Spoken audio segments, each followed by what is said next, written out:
automobilisti anche ancora voglio andare a leggere il nuovo articolo dal blog Venetica, è un articolo anche stato fuori dal Lunaro Veneto e digitalizzato,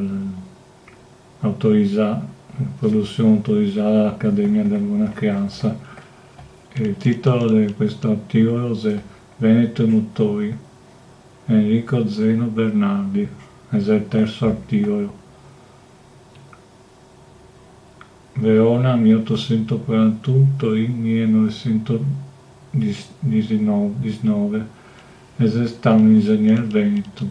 Il 22 agosto 1882 aveva brevettato il suo motore endotermico a benzina, un monocilindro di 130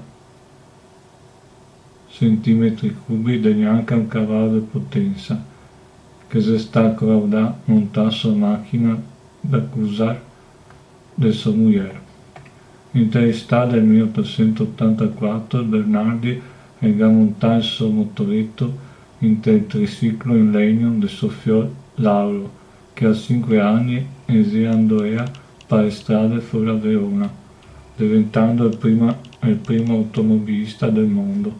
Suo veicolo a benzina, mentre il suo tricicletto è stato fatto il primo veicolo con motore a benzina che si abbia modesto al mondo, che il prototipo è stato premiato con la medaglia d'oro all'esposizione di Torino del 1884 ed esso è di proprietà del Comune di Verona in mostra rente a sede dell'ACI.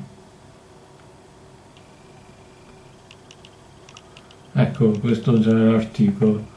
Se vi è piaciuto mettete mi piace, iscrivetevi e se vedremo al prossimo articolo.